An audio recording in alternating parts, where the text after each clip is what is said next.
Well, hello everyone, and welcome back to Let's Talk About It, Steph. I am your host, Steph, and we got some hot topics to talk about today. And I hope you already have your drinks and you ready to get started. I hope y'all had a wonderful week. Cause it's a lot can happen within 24 hours, I promise you. But we got some great things that we're going to go and impact today, and I hope you all are ready for it. And I do have a guest host that'll be on tonight as well. So let's get ready to talk about what's going on. Of course, we all know about Elon Musk $400 million corruption scandal. We're going to talk about that tonight. And we also going to talk about the protests that's sweeping the nation, a new twist on life after lockup, and some major education move coming out of Texas. This episode is going to get real and fast. So thank y'all for popping in on Let's Talk About It, Steph. We're going to get started.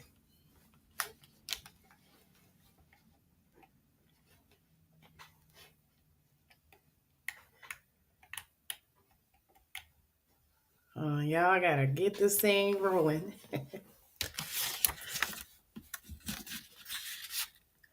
So the first thing that we're gonna be talking about, y'all, I know we have all heard about Elon Musk and all the crazy stuff that he's doing, and I promise you,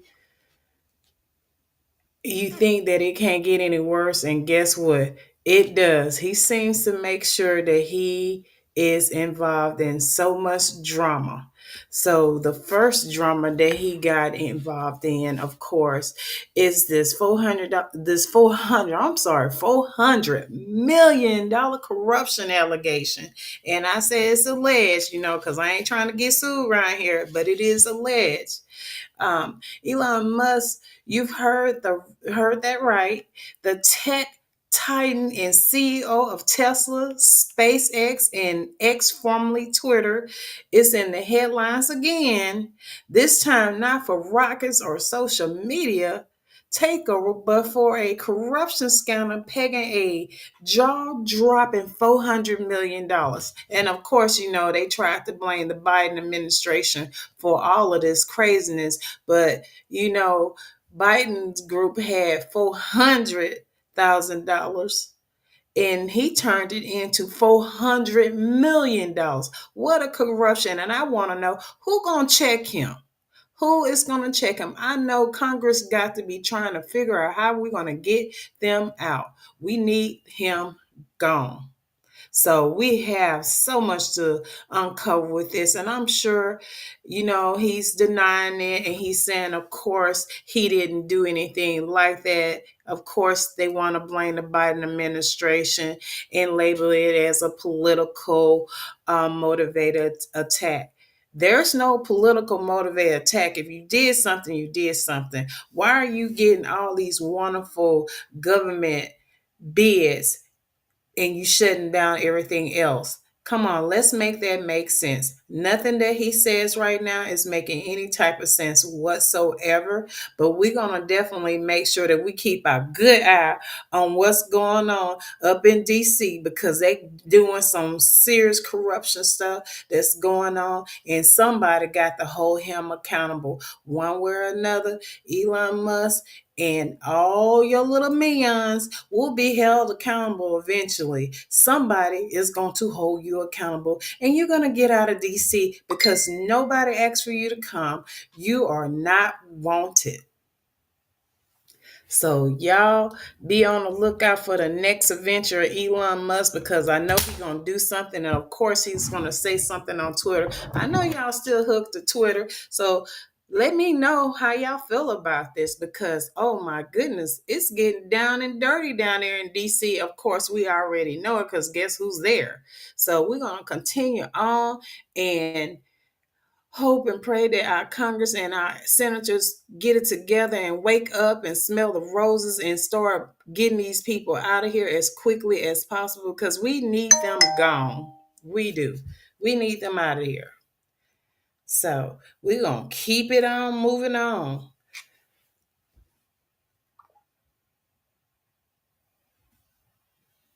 I think they're on the wrong channel.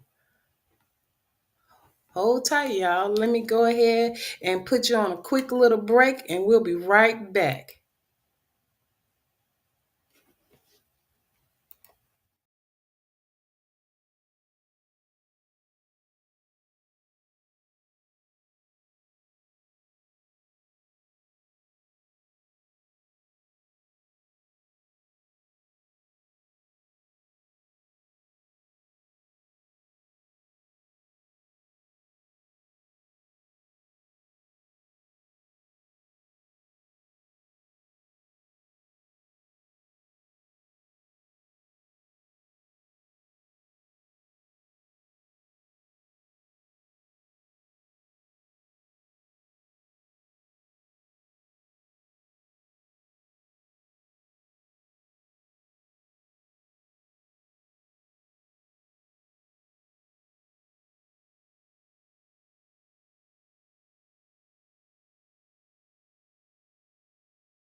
So I'm back, y'all. Sorry about that. We were having some issues with my guests. It's on the wrong channel, but we done fixed that. They should be popping up in a minute.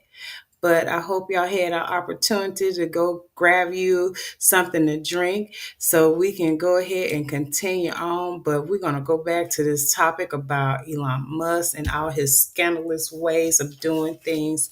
I tell you, I can't make this stuff up. Elon Musk is always into something, and you just never know what's going to wind up happening with that. And let's go ahead and talk about the what happened over the weekend. I'm quite sure you all know that we had a nationwide march all over the United States. Hello, Dale. How are you? Yes, I can. Okay, everybody's dropping in. Y'all had me going by myself.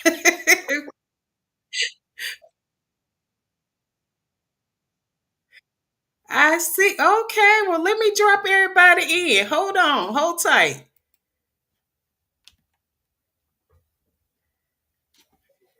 Okay, who's on here?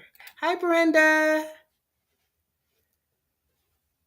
Okay, well, welcome aboard, everybody. And we are talking about some great topics tonight. Of course, Elon Musk, he's at it again. We all know that. He's always up to something, right? Yes. Is everybody, can y'all hear everything okay? Okay. You can? Okay. Brenda, you good? Okay. So let me see if I can add here. Get y'all on here.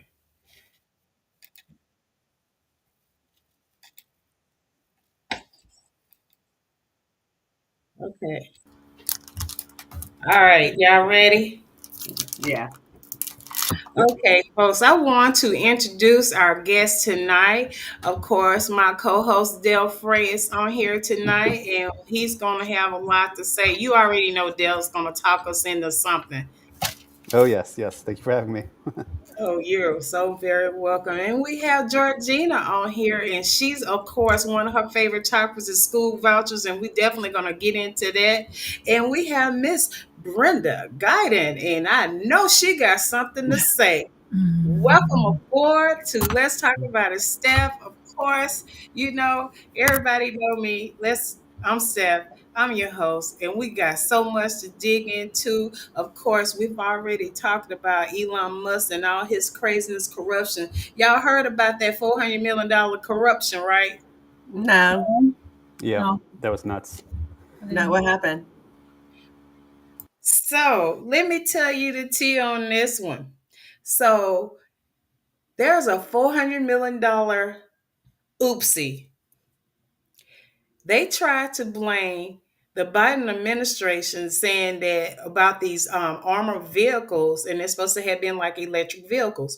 Well, the Biden administrator had wrote 4,000 and some dollars, right? Mm-hmm. Well, some kind of way it moved from $400,000 up to $400 million was added on, and of course they were trying to blame it on the Biden administrator, and the Biden administrator is like, we didn't do that. Somebody Mm-hmm. spoke up and told the truth. So now there's going to be an investigation, but here's the thing: where is it going to go? Because we all know who's in charge. I know Doge could fire the idiot who did it himself. Does that make sense? I mean, we're getting rid of waste, right? Yeah, we're getting rid of race, but do you think he gonna actually get rid of that big old paycheck? I mean, he's first of all, he shouldn't be in there anyway because he got all kind of government contracts going on. So he definitely should not be in there whatsoever. He shouldn't be. But Well, you know, he's who am in I? there because he didn't get all the government contracts, and now if he whittles away enough jobs, maybe he can get those government contracts.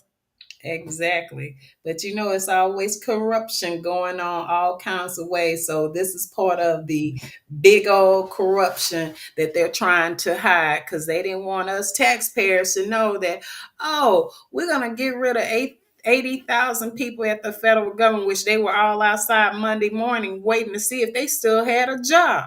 Imagine Mhm. that. I wonder how many voted for this. Hmm. I don't know, but Don't hold your breath waiting. Yeah. at So it's 80,000 people, about 24,000 of them are vets. yes. Just, So think about putting it out that. there. What's going to wind up happening to all those people Mhm. that served this country and they got out and what was told to them? Yeah, you can come on and work here. You can work. Your job will be safe. Well, guess what? 100 years later, your job is not safe. And yes, I did say 100 years because it feels like I done aged. And it's only been a couple of months that this man has been in office. I've never in a million years would have thought that anything like this has happened, but look who we Mhm. got. Yeah, Yep. the weeks crawl by like years. Oh yeah, yes, it does. But let's go move on to this. And I know Georgina, you got lots to say about this. We had a nationwide Oh, yeah. protest all over the country. Matter of fact, it was another huge protest, not only in our nation, it was all around the world. Everyone is protesting this administration. Can you imagine that? It was international. OMG. And it was 50-51 that put it on. 50, Yes. 50 protests, 50 states, one day. We had Yeah. over 1,000 protests in 50 states in one day. I think they overachieved. You think? You I'm think? impressed. Yeah. Man, Uh, I'm like, we can't make this stuff up. we sure can't. So So many people came out. yeah. So tell me about it. How did it go? It went really well. I mean, there's a couple of crazies that wanted to stop by and tell us that Trump was, the one and only. So we just let him know why he wasn't the one and only. Um, But for the most part, it was very invigorating. It was nice to see so many people come out and be willing to stand up for the freedoms. And I'm not just saying like one, it was across the board, anything you could think of, all the numerous ways that he's tried to hurt us, from our vets to school funding, just Doge in general. You name it. If it was a humanitarian right and it's in jeopardy right now, we were all out there fighting. So it was nice. Be nice if we saw more activism, and block walking and getting people elected. So I'm hoping that kind of starts to transition to getting people more active, so we can get people in office that will listen to us when we're out protesting. Does that make sense? I totally. Yeah, It because right now makes they're not. We're basically protesting to ourselves and for the Democrats who do listen, but most of those Republicans are never going to change their mind. you But it think. does let us know that we have large numbers. What's Yeah. that? I said, do you think that they are sitting there thinking that, oh, I made a mistake? Do you think that they may vote differently? The ones in office or our regular The voters? constituents. You think they could possibly change their mind about what's going on? Uh, which one? The voters or our The representatives? voters. Well, that hopefully, because some people who may be on the fence, not really sure what's going on, or did I vote right? Did I not? When you see things in numbers, and especially a lot of times people are more easily persuadable than some are than others. I think numbers matter, and seeing that more people are coming out speaking against multiple issues that are currently happening and saying this is not okay. It's not Mhm. going to, one protest won't change things overnight. But as long as we keep up the momentum and we keep talking and we keep verbalizing all the bad things that are happening within our federal and our state government, it really just comes back down to education, which is exactly why they're trying to tear down our education right now. Because when we're not educated, we don't know how to fight.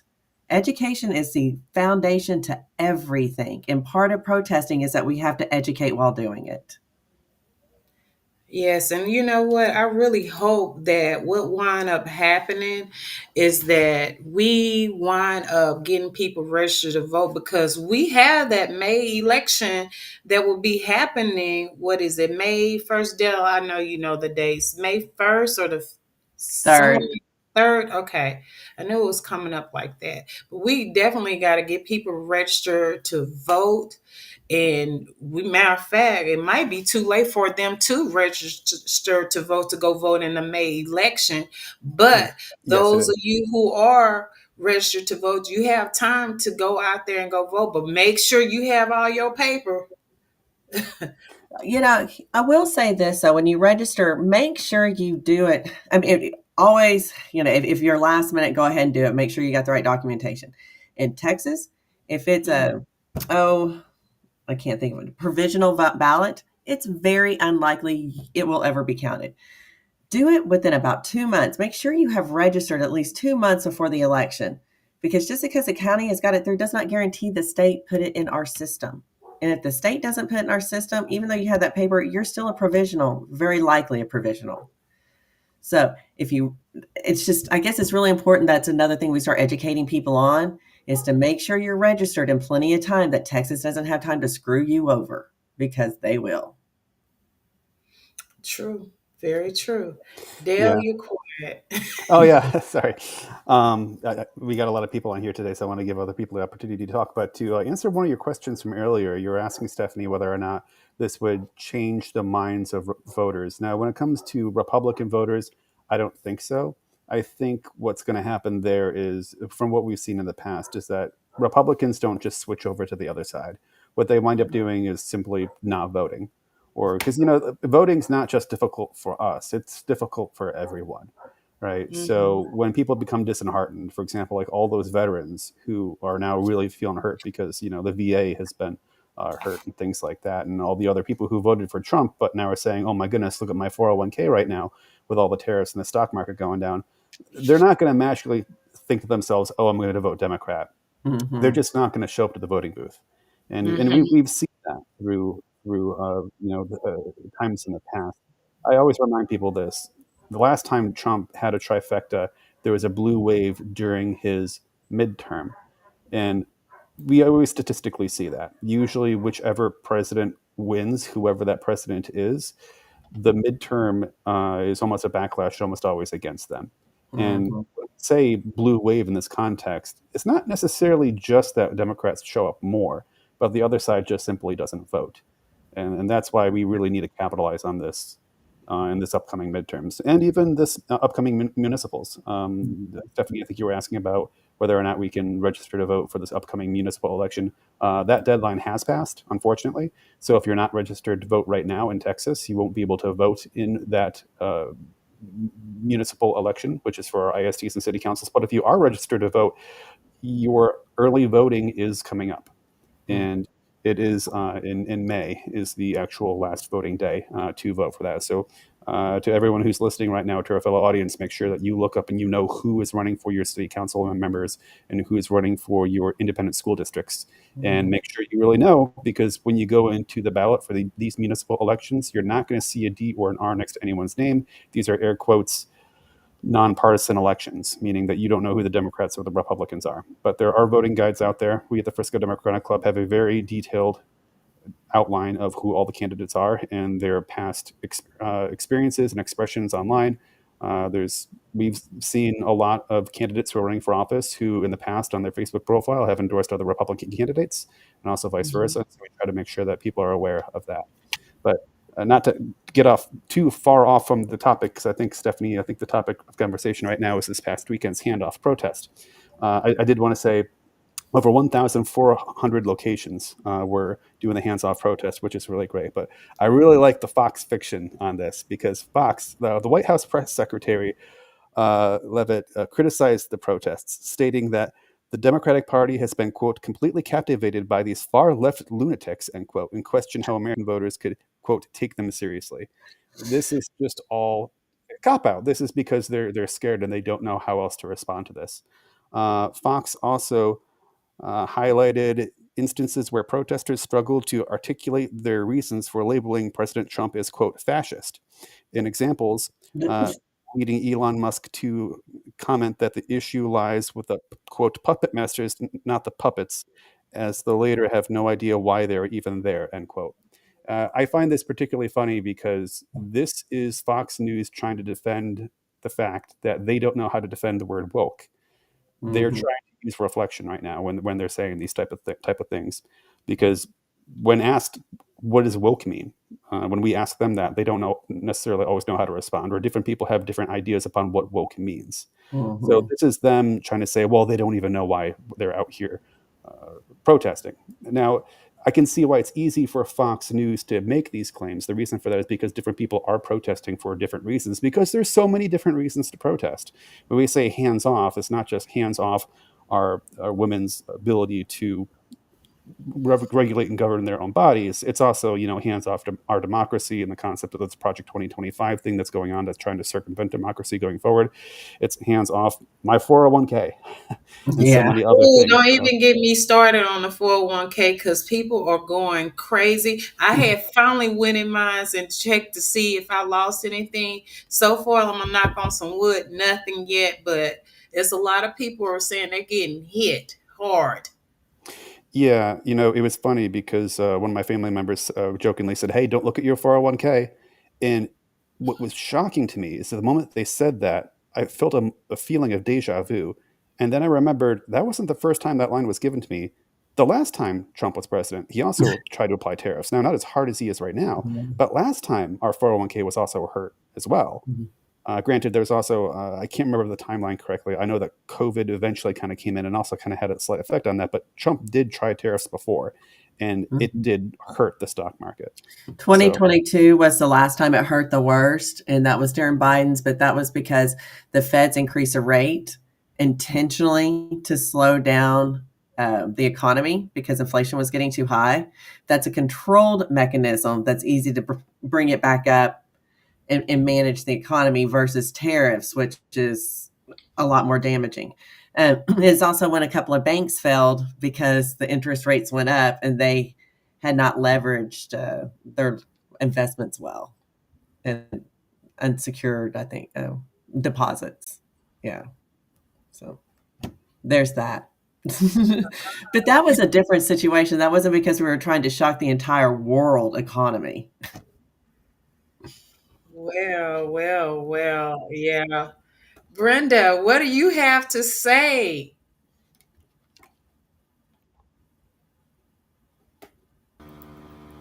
Well, How's the I think 401k? it's just really, I think everything is just really interesting. And it's like a movie, where Oh yeah. it's going to be really interesting at the end because things are going to change eventually. It's just a matter of time. There's no real plan. And let me just say, I believe that whenever there's wrong, there becomes chaos. And once there's chaos, then people start to fight internally. So it's just a matter of time before things get better, is what I want to say. Definitely. I agree. I definitely agree. And I'm like, y'all, I don't know what to say about your 401k. If I've heard about people saying that, hey, I'm taking my money out now because I don't want the extra drama with that because we don't know if it's going to totally crash. But I guarantee you, there's somebody that's putting a lot of stock on us crashing so they'll come out good on the top. So, Okay, so what I can say about that, the stock market and economy, it's all planned, and it's all a part of his plan to become a dictator. You know what I mean? If you just look at the entire big picture, this is my perspective. Is that if the country do bad, if you look at other oligarchs in other countries where like China, where the people have no rights as far as work, I mean paying them minimum wage and no workers' rights, no unions and laborers and things like that. That's what they want this country to be. So that he can become king and he can rule in a way in which he has all the power and authority. He doesn't care about money, he cares about power. Is what I want to say. But regarding the stock market, I think that everybody should move at least 30 to 40% of their money out of the stock market. And it's all about gold and silver, gold and silver. That's what I can say about that.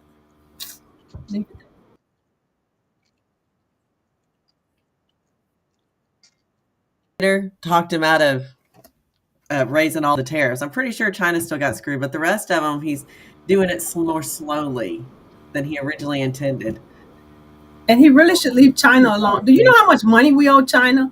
We have no leverage when it comes to China. There's none. There's no leverage at all. So I think, really we should leave China alone because we don't want them to call their notes on Well, us. right. And then the thing is He with the just wouldn't tariff, pay it. with I the tariff. mean, he doesn't care. He's like a note. Did somebody wrote me a letter? I don't know. He doesn't even know what a note means. Yeah, but I oh, think when it comes to those tariffs, other countries have already gotten together. They did this 6 months, a year ago, to get together, and they don't need anything from us because they're going to go to each other. Yeah, So we're going to be the only ones that's stuck out there I think that's with the no help. intent. Would be an He's looking for more isolationism with America. Exactly, exactly. What he doesn't understand is we can't build our cars without the products that come from other countries. Yes, For us hon. to make all the nuts and bolts and all the pieces, we need them. China makes most Yeah, of our chips. Biden was on it, but then he DEI'd everything, got pissed off, and I don't know yeah. if he has chips I anymore. called you in error. Somebody else had called me. They had a quick question. I'm sorry. I apologize. yeah. I was telling somebody today, I don't think it's a good idea for you to be buying foreign cars right now because the simple fact is we might have an actual issue getting parts. Because I remember 2 years ago, I have a foreign car, so don't hate at me, y'all. I do have one Me that's made too. in America, but golly, it took during the COVID time, my motor went out in my car. Believe it or not, I don't know why they had a recall on it. And it took almost 4 months for me to actually get the parts. And this was during election time. So I'm campaigning for somebody and had to kind of Uber to go block one. Oh, no.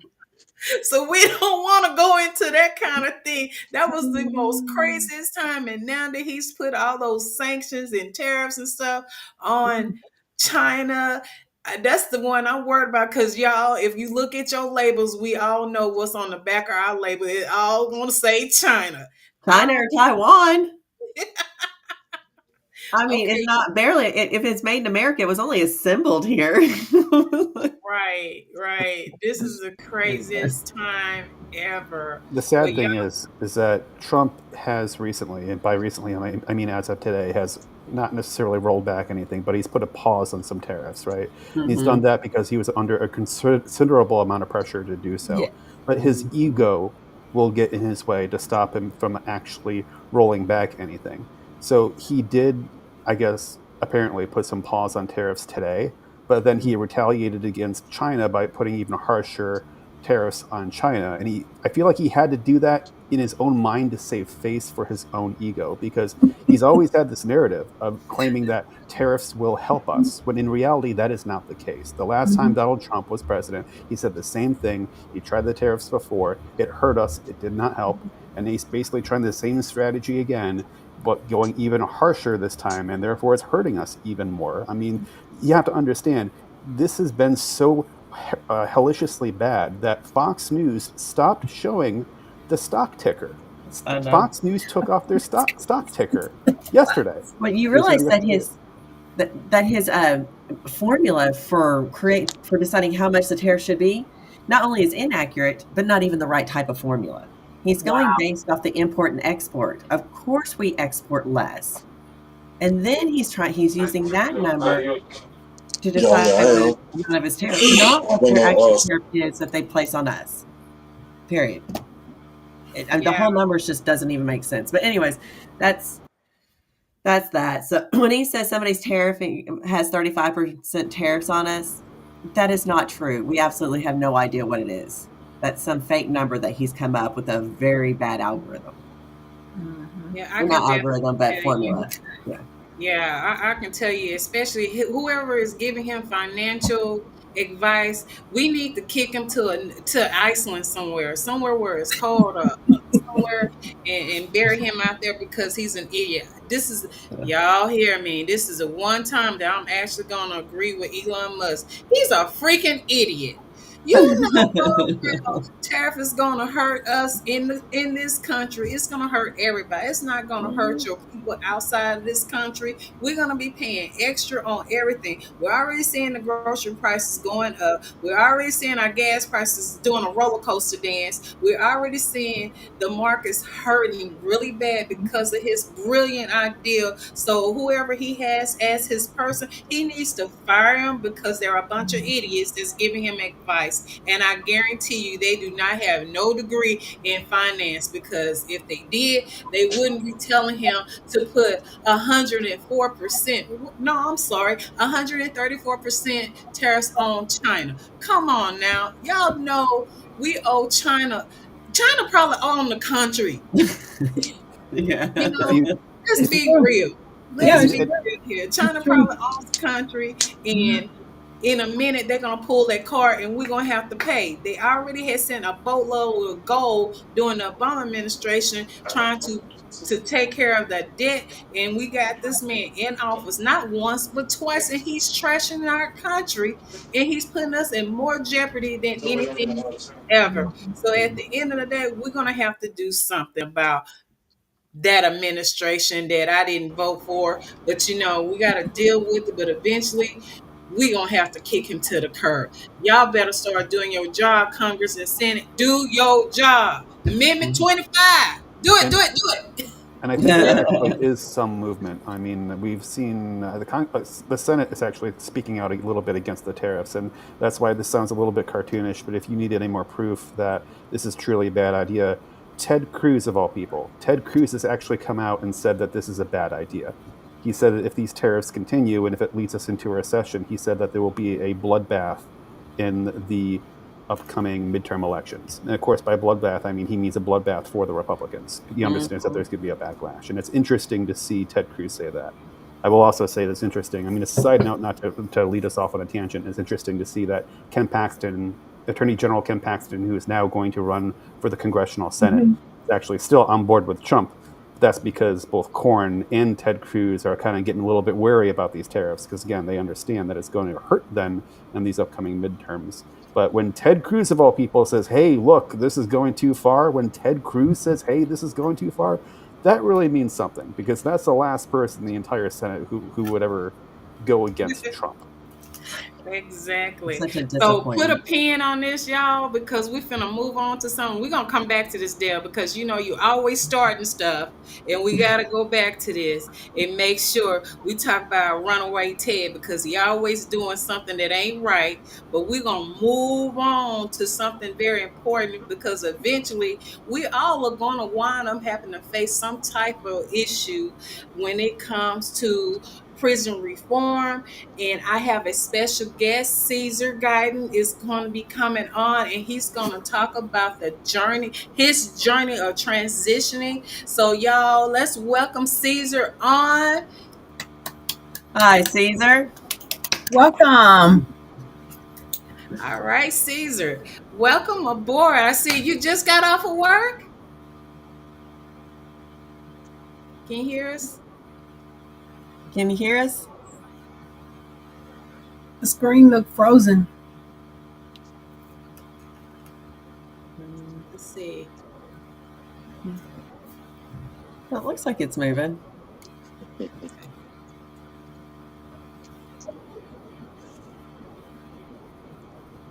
We might.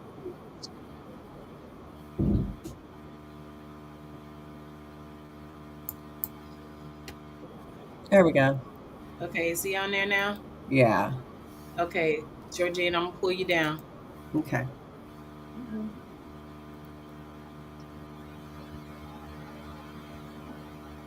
See on here.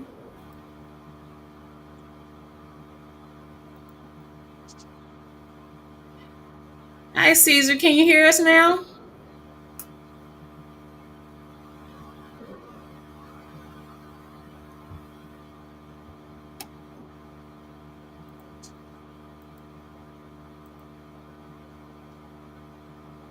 Okay, I unmuted him to make sure. Hey, Caesar. Hello? Dale, do you have the comment where you can reach out to him in private chat on there? You have access? Okay. Well, we'll keep on talking. Brenda, how has your week been going in your lovely community of mediation? Because we probably need Um, a lot of mediation. uh, things are going well. Did he say something? Oh, okay. Things are going well. Things are going well. For those of you who don't know me, I'm VJ Guyton. I'm a workplace redress mediator and a empathy facilitator. I also do court ordered and non-court ordered divorces and different types of things like that. People who have problems in their relationship, they don't necessarily have to be married or anything like that. So in the mediation world, things are going. But what is disturbing, I do work with the Postal Service, and there was a company in DC called Federal Mediator Conciliation Association. They're in DC. They have a total of 500 mediators that mediate for different organizations, different government entities like the Department of Energy, EPA, any government, the Federal Bureau of Prisons, any government organization that has problems. These particular mediators, the Federal Mediator Conciliation Association, they would go and mediate those disputes. Well, 2 weeks ago, they fired 495 of them and kept five. Oh, wow. 495 mediators were terminated with no notice. So they only kept five of them. So what they're trying to do now is do an outreach to contract mediators who they don't have to pay benefits to. You know, it's unfortunate, but I mean, it's just, you hear about the 10,000 people getting laid off, but you don't hear about those 500 or, so and it's not right, because not everybody's ready to retire or not everybody's ready to transition to not having a steady income. So it's interesting the way things are changing in different fields. Like I have people that I know work for EEOC, their jobs are gone, but people who work for the Department of Labor and their jobs are safe. So, it's like hit or miss. So is this a federal government or Texas? Federal government. Oh my goodness. That's 99% of the employees in that one department. Yeah, and that's in D.C. Now, the Federal Motor Carrier, Federal Mediator and Conciliation Association, they have offices all across the country. That's just in D.C. All right. They've also terminated some in other cities and states like California and places like that.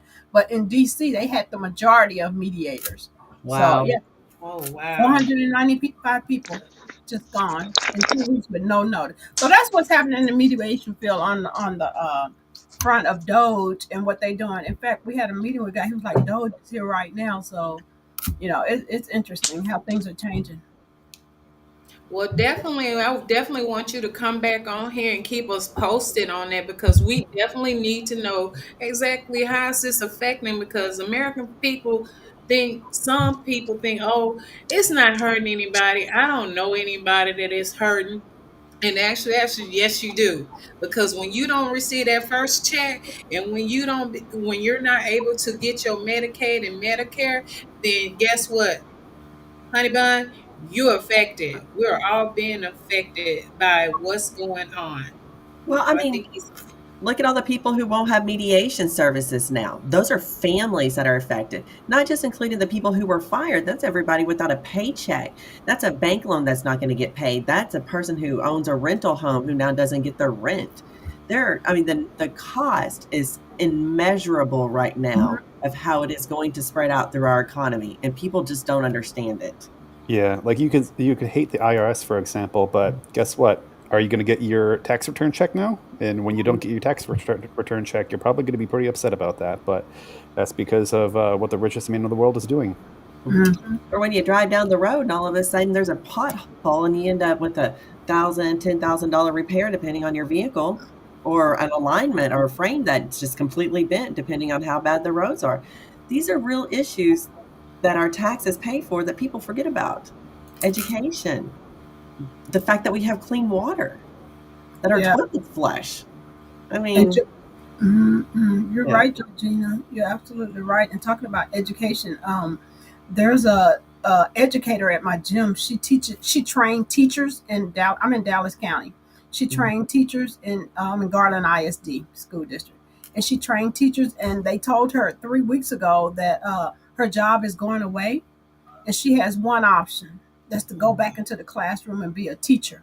And she said, "Sure, no problem," because she needs her job. She's just getting over cancer, and so they told her minimum number of students that she's going to have will be 40. Can you What? imagine 40 kids in one classroom? Yeah, this is Garland ISD. Minimum number of kids with 40. And the thing is about Garland, I don't know about other cities, but Garland has what is called inclusion. Hmm. Inclusion means those kids who are special ed has to be in the room with the kids who are not special ed. So, and when it comes to special ed kids, you have high functioning and low functioning. So you might have a kid in special ed that like to punch people and punch other kids in the face, or they run and dive on the desk and Hmm. scratch and pull, and so it's going to be interesting that you got Well, 40 kids in the room, some are special ed, and you may or may not have an aide. Well, I have a son with Down syndrome, and so we're very familiar with the different classes and levels. I mean, like in Louisville ISD, we have 3 different classes for special education, and then there's ones that are just integrated. But here's the thing: is when you put a kid with real special needs, that's autistic or has another sensory type of disorder, it's not their fault that they're acting out that way.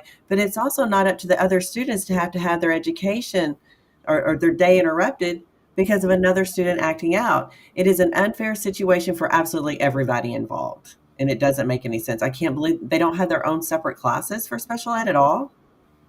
They have started inclusion in some schools. If they have it, I don't know about it. This is pre-K and kinder, the one that I'm talking about. Mm-hmm. All inclusion, and they have what are called feeder schools. So if the kid is in pre-K here and they're getting ready to go to kinder here, the teachers can talk and amongst each other. Well, here's what's happening. Here's what's going to be the status when this kid transition over to you. But yeah, there.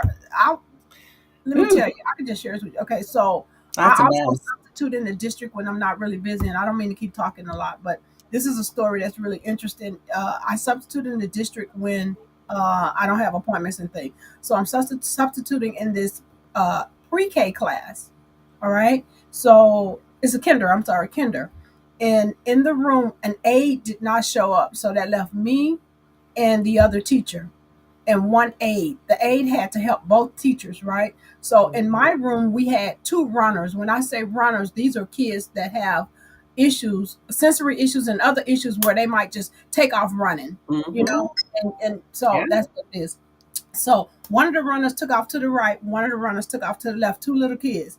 So the teacher and I are there, and the aides are there. So if I go after one and the other teacher go after one, who's going to stay with both classes? One class is not going to have a teacher. Yep. So it's interesting. It's just interesting. It Yeah. is. It definitely is. Y'all look like we got Mr. Caesar Guyton on here, and we're gonna Yay. try to get him aboard. Brenda, I'm gonna drop you down, and we're gonna move Caesar on up. I'm gonna do some move around. So hold on tight.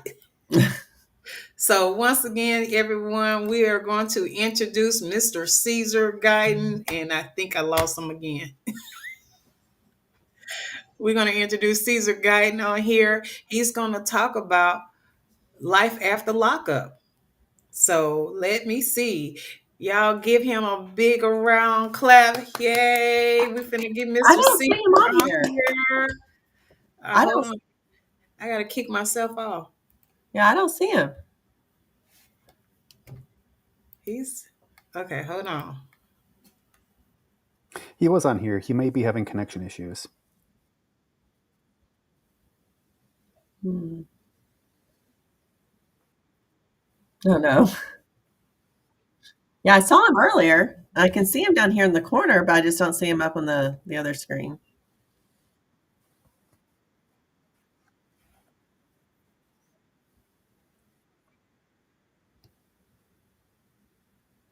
I think he's offline. The poor guy has been waiting for a while too. Oh. Hmm.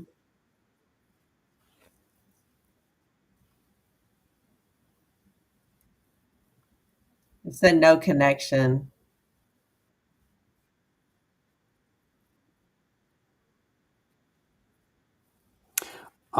I can try, but I think I can only comment through this interface, so I don't think you'll be able to see it if he's offline.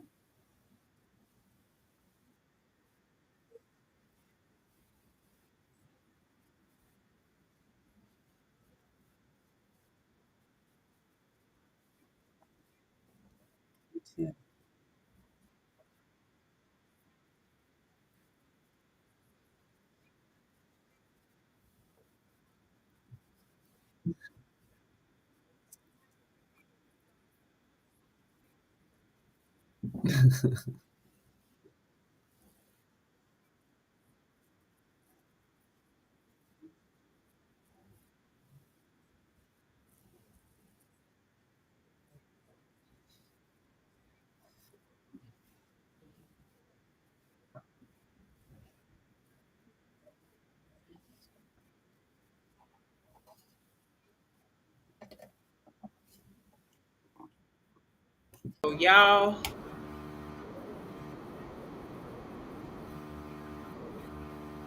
what did you say? Oh my gosh. I cannot believe you said that little dirty word. Why do we have to vote? Can you tell me why?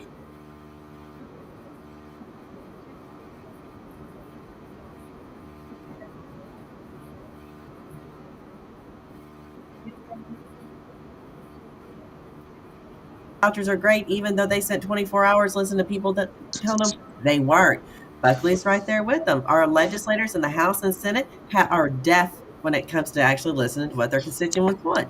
If you don't vote, you don't get the representative that actually represents you. So I know it's an ugly word. It takes like a whole 5 minutes to do it. It's a lot of time out of your schedule, but it's got to be done. Oh yeah, we're gonna definitely hit on that. I think we got Mr. Caesar on here again. Oh, yeah. Hi Caesar. Can you hear us?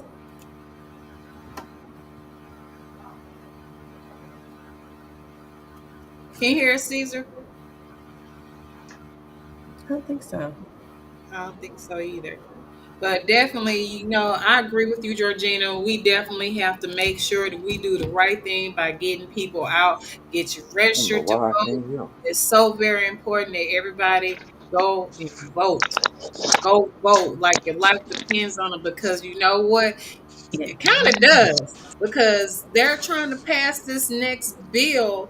I think it's Bill 22, if I'm not mistaken. I have to go back and check it, but those are the bills, and I learned this the other day. Any bills that's in the 10, in the singles in the tens, Mhm. those are the ones that Abbott is personally involved in. The 100, he don't really care about. The 3-digit ones, he doesn't care about. The ones that are single digits are the ones that's on the bills that he cares the most about. So it is so very important that we kind of like go research and see what are they voting in, because they're still in session, and we got to make sure that we know exactly what they're trying to pass, and we have to Mhm. make sure that we continue on blowing up their phones and going down there to Austin and letting them know we don't want no vouchers going over. I did say vultures, It is a but correct statement. They are yeah, vultures taking our school funding. they are. And the craziest thing is they're sitting up there literally trying to make it seem like we're crazy, right? They're trying to make it seem like, oh, we don't know what we're talking about. It's okay. We're gonna go ahead and pull this money out of public school. And of course, those that have all kind of money, of course they can get this check. Who cares about you little workers? It's okay. Y'all will be okay. Of course, we're not gonna let little Johnny come up in here because he got ADHD, and we don't want to be taking care of him, running around and bouncing and telling him and running out the schools. We don't want that kid, or we don't want this kid to have all other kind of issues and stuff. So that's what we're dealing with. Y'all, it's so important that you get involved and know exactly what laws that they're trying to pass while we're sleeping, because I'm telling you, they're in the Capitol all day long passing these crazy laws, and they got several. So you I got lost you. Yeah. And just to add on to that too, Stephanie, you're talking about how there's certain bills that the governor is pushing for. Another thing to look into would be the Calendars Committee. The Calendars Committee is the most powerful committee of all committees, and that is because easily over 2,000 bills get filed every regular session. Easily over 2,000 bills, but only around 500 to 600 will actually ever land on the governor's desk. This is because more bills are filed than bills that can actually get passed. And the Calendars Committee is a committee that decides which bills come first, second, last. And so if we know that, all right, only 500 to 600 bills are ever going to hit the floor and over 2,000 bills are filed, if the Calendars Committee puts your bill last, then it's never possibly even going to see the light of day on the House floor. So it's the Calendars Committee. If you look at them and see what bills they schedule for readings, that is how you know what they are actually prioritizing. Bills have to go through 3 readings before they can go forward, and there's deadlines for every single first reading, second reading, and third reading. If a bill cannot pass a first, second, or third reading by those individual deadlines, the bill is essentially dead. So, but yeah, Governor Greg Abbott, of course, has been pushing the voucher thing. He's made it very clear that that was his top priority. He has had 3 special sessions last time just to try to push the voucher program. But what's there are 2 bills that will introduce school vouchers into Texas that are live right now. And this is, I guess, the lesser of the 2 evils, but it's still bad because even though this current bill, it sounds like, will technically increase funding coming to our ISDs, the voucher system itself will defund our public education system. So that is something to be very, very, very wary of. And again, as Georgiana stated, we have to vote. Like, this is why we have to vote. This is why elections matter. As Bill Barr once said, elections have consequences, and we're seeing those consequences right now. Well, and to add on to what Dale said with the increase in the funding for the per student basic allotment, or just in general, it's only about $7 billion, which is not enough. We needed over $9 billion to actually make up the difference from what we are funding our schools now from 2019 funding. But that does not include the unfunded or underfunded mandates. So when they say, Oh, we've never spent more money. They're true. I mean, they are because they put a bunch of mandates in for each school. They maybe pay $15 a kid for the mandate, but it costs the school $200 a kid. So the school's paying a lot more than they are. It's just a way of making numbers look. It's where they can say we've paid more, but really they're making the schools have a higher deficit. Yeah, And you're making me have a flashback right now yeah. to Jared Patterson at the Frisco Lakes candidate forum. He was on stage and he basically said, almost nearly quoting, "We have never given any more money to public schools than we have right now." Basically, he's saying that we're giving more money to schools than ever before. Technically speaking, that's true. However, Yeah. it's not true. And one, you adjust that to inflation, and two, Mhm. you take into account the unfunded mandates. Frisco Mhm. ISD, for example, is hurt really, really harshly over the unfunded mandates, because if you say that you need to have a security guard at every single school, for example, or there's certain something that you have to apply for every school building that you have, well, Frisco ISD is one of our ISDs that have more campuses, almost more than any other ISD. Like Yeah. the more school buildings you have, these unfunded mandates can get multiplied for every campus that you have. So it hurts different ISDs differently.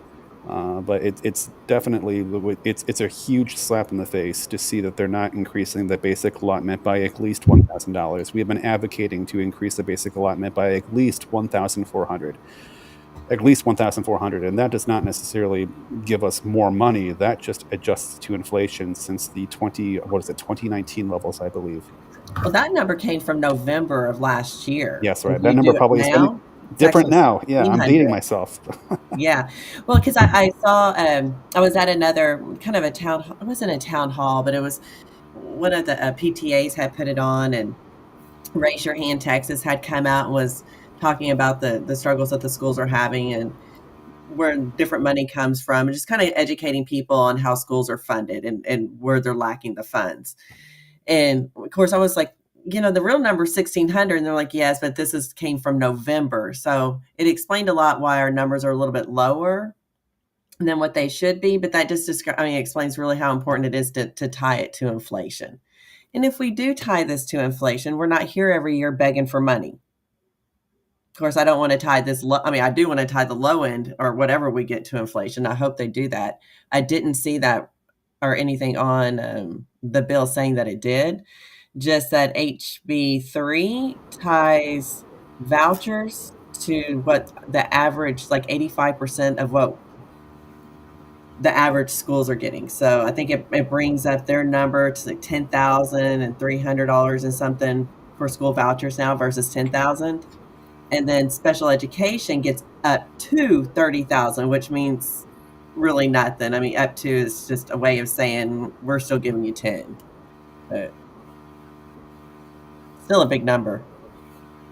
Yeah, and before I forget, I'm going to mention this too. I mean, I probably sound like a broken record because I said this before. I know that some people in the audience might be listening to us right now and say, "Oh my gosh, look at these Democrats. They're going to increase our taxes because they want to spend more money." My friend, we have a surplus in Texas. We have a Yeah. massive surplus in Yeah. Texas. It is Yeah. insane to think that we're not 22 spending billion. money on our healthcare system and our public schools when we have such a massive surplus. Imagine being a rich, rich man with a lot of money in the bank and Mhm. you're not paying your bills, right? Imagine having all the money in the bank. Imagine being wealthy, but not paying the bills.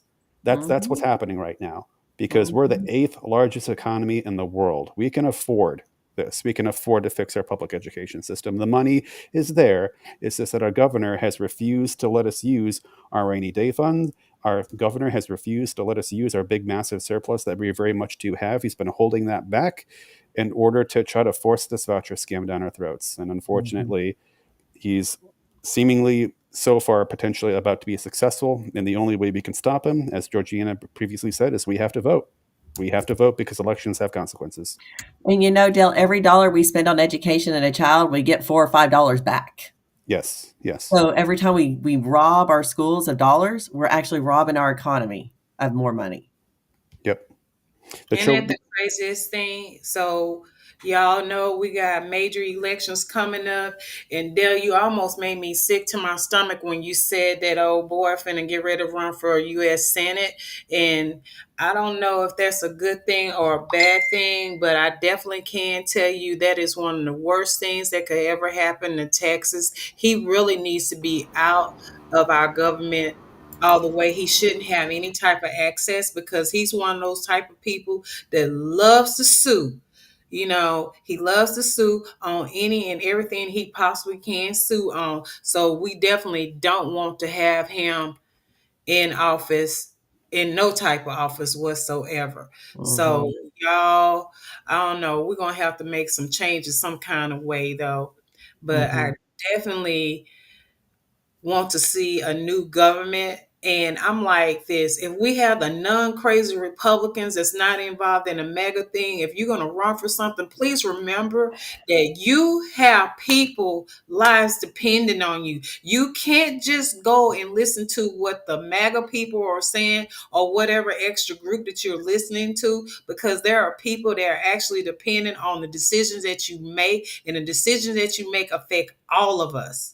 Mhm. And it doesn't matter what party that you're in. And sometimes I feel like they need to get rid of parties all the way together, because all you doing is causing confusion on both sides, and people are hating each other for no reasons. All kind of tragedy that's happening. I didn't really want to go into it, but what happened in Frisco, something that is a lot going on with that. It's down there bringing in racism into it. So I'm really just hoping that one day we can all get along and work together on one cause, because at the end of the day, we're all United States citizens and we all love this country. We all know a soldier out there that's defending us and just for trying to do their best to protect us. And we have to make sure that we take the pressure off of them and protect this country by making sure we vote the right way for everybody. Because at the end of the day, we the people matter. And if you are serving as a Congress, U.S. Congress, and you serving as a U.S. Senate,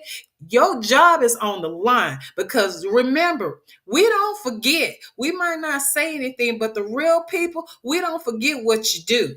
So what's going to wind up happening? You're about to lose your job. Check that out. So, I always have something smart to say, and I don't care, because I'm going to say what I'm going to say, because that's why it's called Let's Talk About It, Steph, because I'm going to talk about it, and I don't care what you say, because Runaway Ted, you don't even need to be in office, but we stuck with your crazy butt for the next 7 years. It's like a bad dang on itch that we can't get rid of. But hopefully somebody going to step up and run against these folks that are MAGA. We got to have some real people that's going to stand up for us all. Brenda, what you got to say? Because I'm crazy and I'm going to say some. I was just like, wow, okay. Wow is what I can say. And you're absolutely right. But I don't get on social media a lot, but I was on social media last night and I thought it was interesting that they were talking about the MAGA groups. And there was one guy, he was talking, he said, we all need to arm ourselves. He said that there are MAGAs that, I don't know if you got, meeting all over the country, and they have been for 2 years. While we're sleeping, they're having meetings talking Yep. about, uh, how do I want to say it?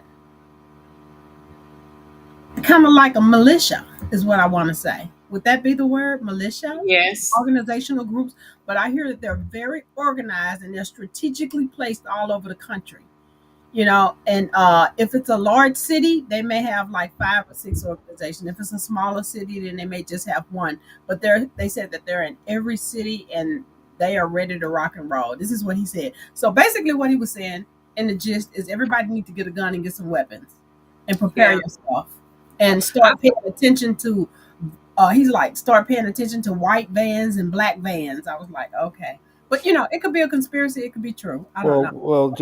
I want to be careful with this. To be more specific with details, there are groups like the Proud Boys. There are groups like the Oath Keepers. There are groups like Patriot Front, and these are very dangerous people. Thankfully, Patriot Front has had a couple run-ins with the cops, and the cops have, in certain situations, have stopped them. The Oath Keepers, unfortunately, are very active. And Stuart Rhodes, who is the head of the Oath Keepers, was involved with January 6th and was incarcerated due to his actions. Unfortunately, he was let go and pardoned by Donald Trump, which is insane to me. But there are these organizations; they do exist. I don't want us to panic, though. Um, Uh, it's something to be aware of, but I would not necessarily engage with them, because I can give you an example of this. There's another group here in Denton County that's just north of Louisville Lake that is a left wing group. But you don't usually see militialized left wing groups. They're very rare, but they do exist. This one's called the John Brown Gun Club. And there's only 4 chapters of the John Brown Gun Club throughout the country. But one of those chapters, the Elm Fork John Brown Gun Club, does exist here in Denton County, just north of Louisville Lake. And they do have local clashings with the local Proud Boys here in Texas. I think it was within the past 2 years. I can't remember the exact date, but Infowars with Alex Jones, and I think I can't remember if it was Charlie Kirk or another guy who labels himself as a comedian, was claiming that there was a so-called air quotes drag queen story hour happening at the Denton Public Library. In reality, it was just a regular story hour, and it happened to be during Pride Month. But they made this claim, and so the Proud Boys said that they were going to show up to this public library in Denton. And because they did that, the library said, "Oh man, like we need help here. We need security." And the John Brown Gun Club said, "You know what? We're going to show up and defend you guys." And they did. And I mean, I tell you guys, thank God that nothing escalated past that. But there was a clashing, and it was pretty scary to see what happened, because basically the John Brown Gun Club did show up as bodyguards, and the Proud Boys did show up, and they got face to face, and they're all armed, by the way. Every one of them are mhm, armed, and you see the police officers in the background. And in this situation, normally I would feel differently, but in this situation, I do not necessarily blame the police, because the police are aimed with P1911 hand pistols. All mhm, these other guys, they're armed with war weapons. They are all armed with high power assault rifles, both the John Brown Gun Club and the Proud Boys. And mhm, there's nothing the police can do in this situation. And the thing is this: when the Proud Boys show up, they know enough to show up in a flash mob style. They're going to show up very quickly. They're going to make a scene, and they're going to leave quicker before the police can respond and call for backup. And what's so frustrating about this, I have a couple clips of this recorded from Infowars with Alex Jones. Alex Jones is basically showing the clips that are cut from their cameras, and they make it seem like there's like, oh, look at these they call them Antifa. They don't reference John Brown Gun Club. They just call them Antifa, and they say, look at these Antifa. They're trying to protect these children during drag queen story hours, as their accusations are. And it's so frustrating, because I have other pictures on Twitter showing the other side, where these Infowar cameras are taking selfies with the Proud Boys, right? mhm. Because like from the point of view of the Infowars camera, they're not showing the Proud Boys. They're just showing what they call Antifa, or in this case, more specifically, the John Brown Gun Club. Yeah. And so what's unfortunate is, if you do engage with these Proud Boys, what they're going to do is they're going to record you from their cell phones and their cameras, and they're going to cut it and show it in a particular way where they make themselves seem like the innocent victims. They're not going to show that the Proud Boys are armed with high power assault rifles. They'll just show the other side. And then they're going to show that on InfoWars, and they're going to show that on all the other right wing media outlets like Charlie Kirk and etc. Louder with Crowder and all that was another one where they were talking about this. There's no engaging with them. I do believe in self defense, but I would be very wary about arming yourself with the intention of engaging with these types of individuals. It's better to just not engage, in my humble opinion. Well, and I'm going to push back just a tiny bit on that, because if we don't, and I'm going to agree with Brenda on some of it, we do need to not just arm ourselves, but be smart about it. First of all, know how to use the weapon. But then again, like Dell says, just because we have one and we go out in public, we could end up having an okay corral, and that's also not okay. So we got to be careful about how we do it. But I've watched a lot of different congressional hearings and things, and the Proud Boys and these organizations that Brenda's talking about, they do exist, and they are infiltrating, and they have been trained by vets. They went into the Army for this specific reason, just to come out and to be able to train people for this instance. It's very scary. But then on the other hand, you can't come out like a militia either and not be prepared.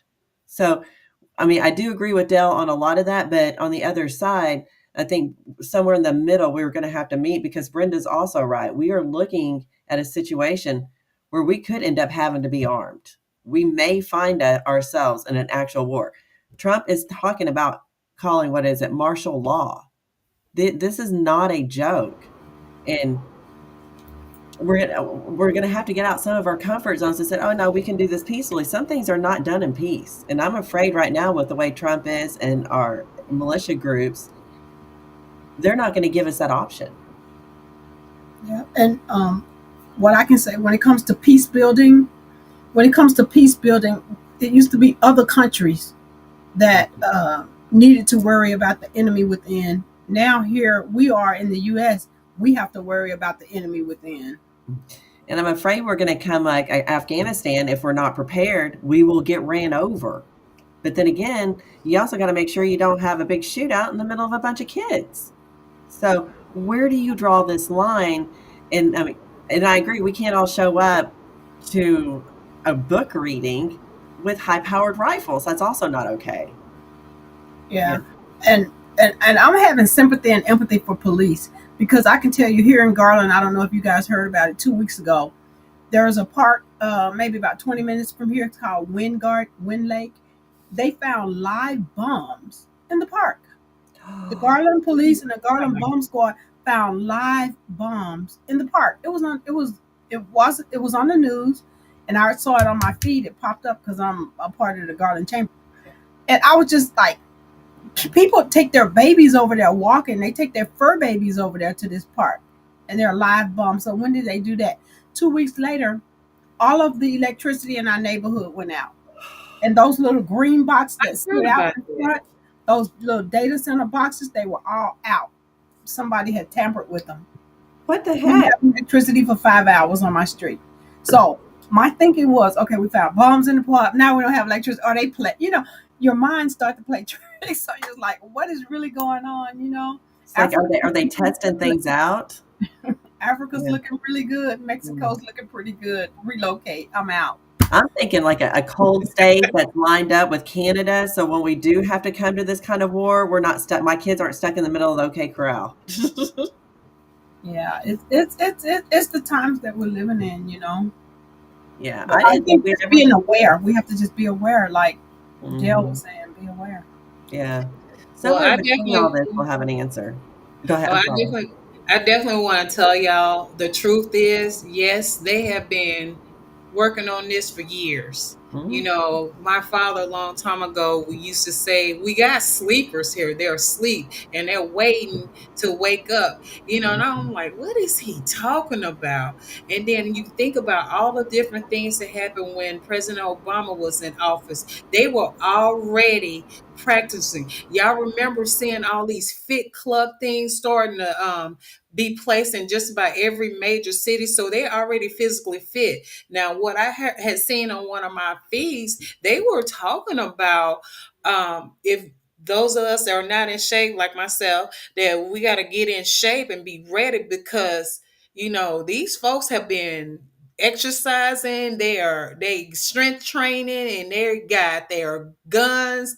Oh, we're not supposed to say that. They got their G's, and they got also a lot of more things that we don't know about. So while we're sitting up here learning the newest dance moves and doing all this other extra stuff, these are people that are plotting on us. And trust me, boots on the ground, y'all need to be ready to have actual boots on the ground, because it's coming.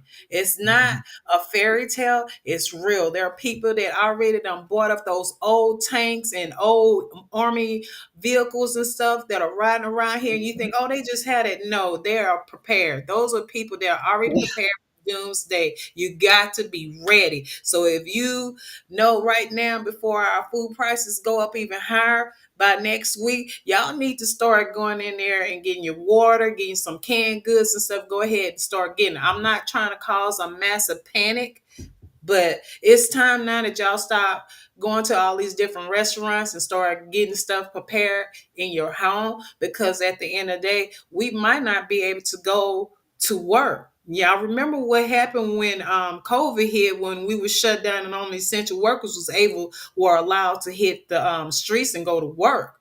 Mm-hmm. So it's coming. It's coming. Some things I think is a test, but what's getting ready to happen, it's getting ready to happen. Y'all need to be prepared for whatever because it's coming.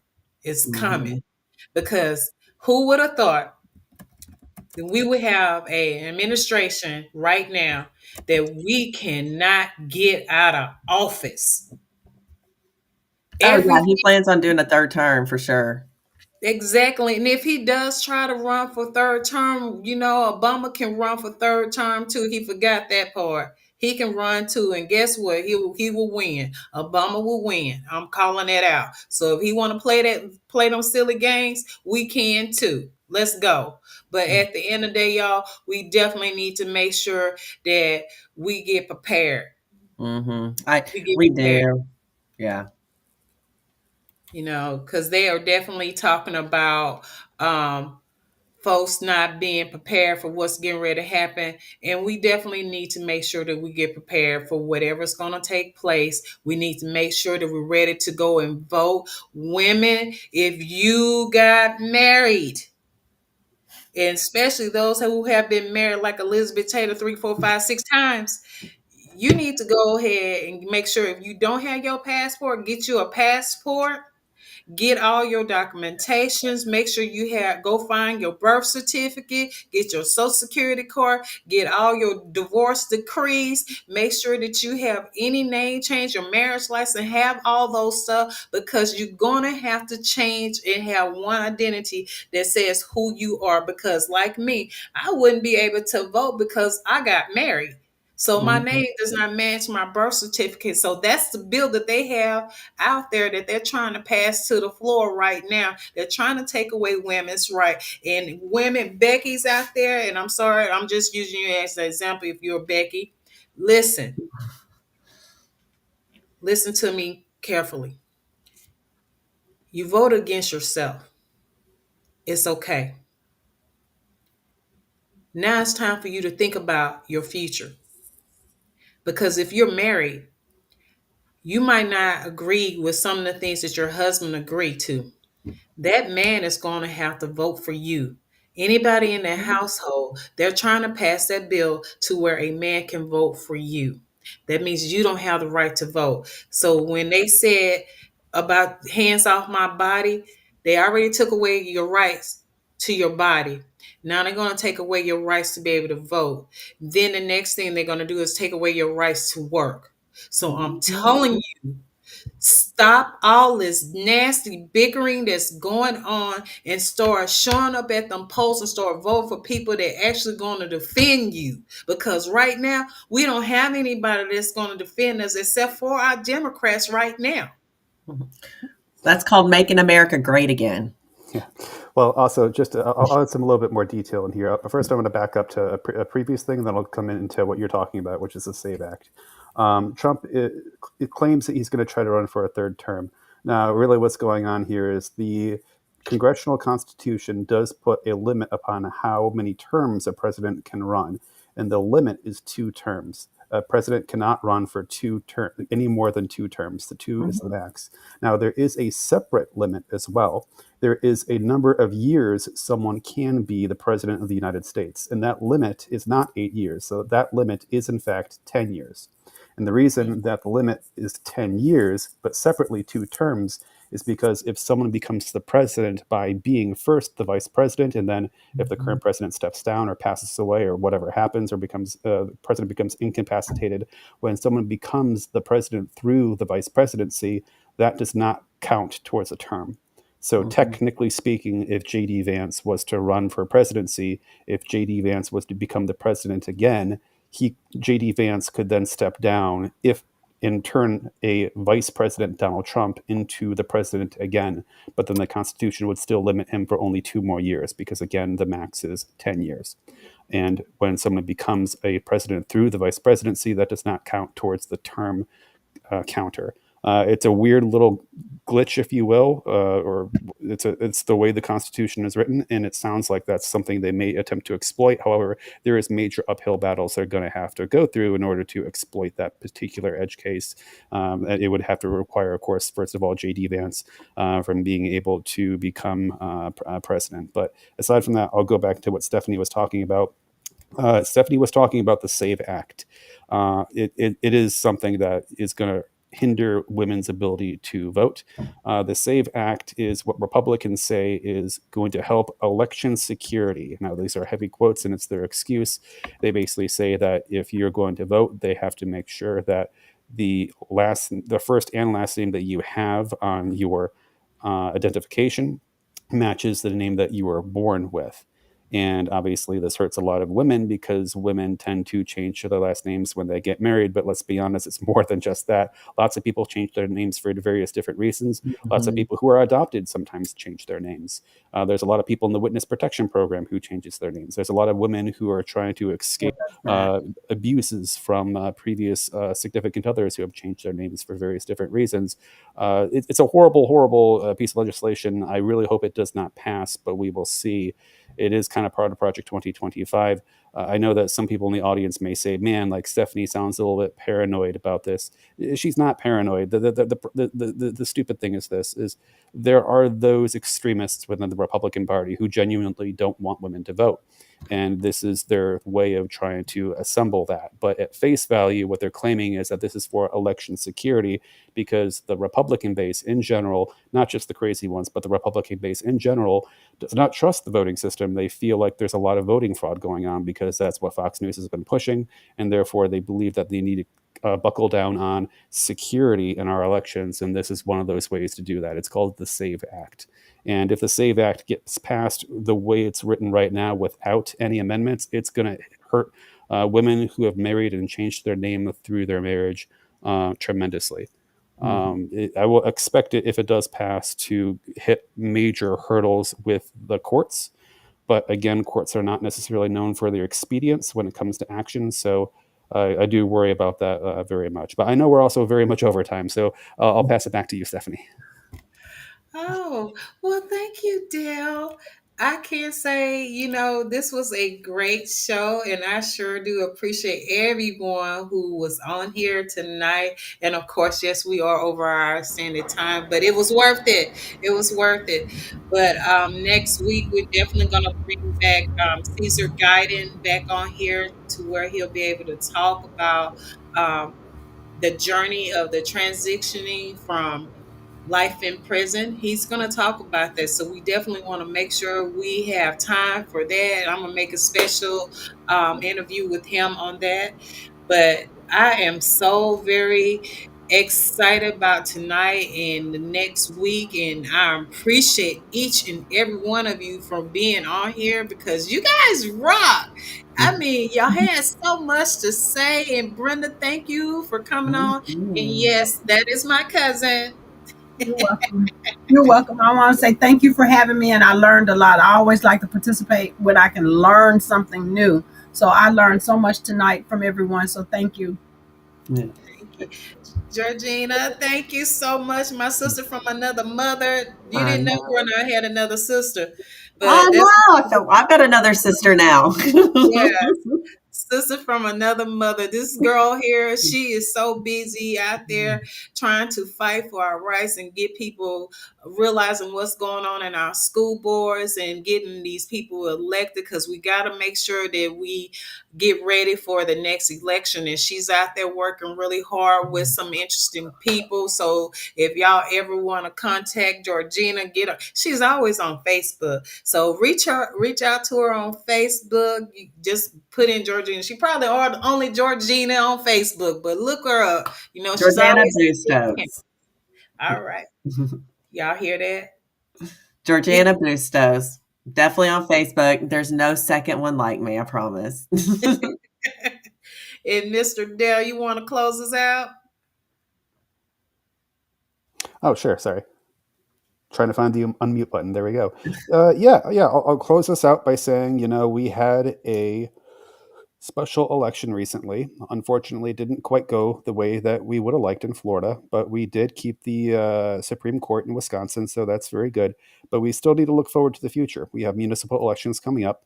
It's Mhm. too late to register to vote here in Texas for the municipal elections, but make sure that you know that they're coming up if you are registered. It's coming up. The early voting is coming up very soon, and May is the last voting day. The early May is the last voting day.